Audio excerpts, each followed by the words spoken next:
Okay, so you've put quite a stack of sources here in front of us, and they're all centered around, well, a really devastating event from just days ago. That's right. We're going to take a deep dive into the crash of Air India flight AI-171. Happened in Ahmedabad, June 12th, 2025. And our goal here for you listening is to sift through these notes, these articles, and really get the key details. Exactly. Understand what happened, yes, but also the immediate impact and maybe some of the bigger questions this whole thing raises, especially around aviation safety. Right, and this flight, AI-171, it was a Boeing 787-8 Dreamliner. Correct. It was heading from Ahmedabad. The destination was London Gatwick. And it seems, looking at this, it all happened incredibly fast, very close to takeoff. Yeah, tragically fast. The sources suggest the crash occurred maybe just about 1 minute after getting airborne. Wow.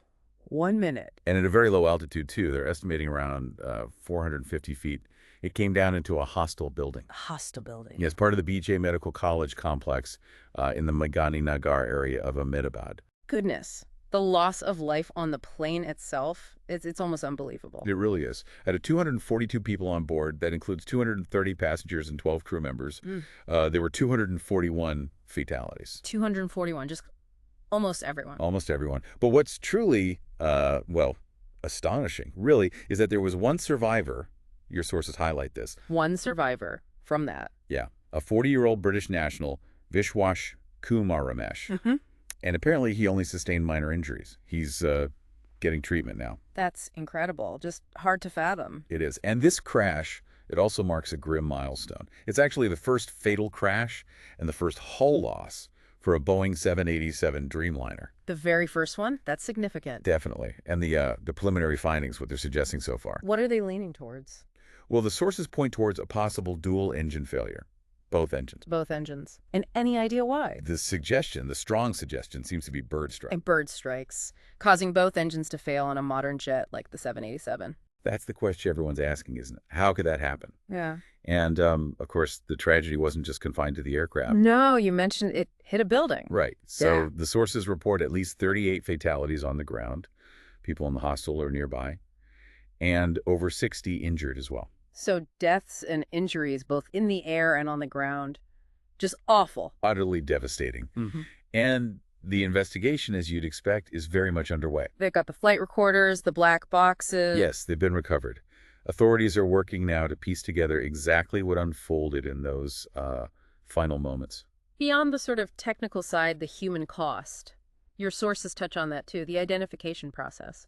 Yeah, it's a difficult process, obviously. Hmm. Using DNA testing. The reports we have here mentioned 125 victims identified so far, with 83 having been handed over to their families. That must be incredibly difficult for everyone involved. Absolutely. Yeah. And the government has announced compensation, 1.25 crore for each deceased individual. There's also a specific story in here, isn't there, about one family. It really struck me. Yes, the Parmar family. Pogilal and Hansa Parmar, they were passengers on the flight, sadly lost their lives. And then... Then, the sources report that Bogilal's elder sister, Gomti Parmar, she actually passed away apparently from shock just from hearing the news about the crash. Oh, no. That just shows... It shows how the grief just ripples outwards, doesn't it? Far beyond the immediate victims. It really does. It speaks volumes about the wider impact Yeah. and connecting that back, to the bigger picture. The aviation safety aspect. Exactly. Your sources make it clear this disaster is forcing a serious reevaluation of safety protocols, particularly focusing on maintenance and operation of these modern, very complex aircraft. So it's pushing the industry to look hard at its procedures again. It has to. When something like this happens, especially involving a newer aircraft model, the questions become urgent. So wrapping this all together for you listening, we've seen this incredibly rapid crash, huge loss of life, that one astonishing survivor, the preliminary link to bird strikes causing engine failure, the awful ground impact. And those deeply personal stories like the Parmar family, it's clearly much more than just a news headline. It's this complex web of technical factors, human tragedy, and systemic questions. Right. These details from the sources, they give us that fuller picture, beyond just the breaking news alerts. Precisely. So what we've pulled from this deep dive is this picture. A catastrophic event, devastating loss, potentially triggered by an environmental factor interacting with technology, and that immediately leads to big questions about aviation safety. And maybe a final thought to leave you with. Thinking about that preliminary cause, the bird strikes potentially taking out both engines on a Dreamliner. How does that intersection of, well, nature and highly advanced technology make us reconsider future safety?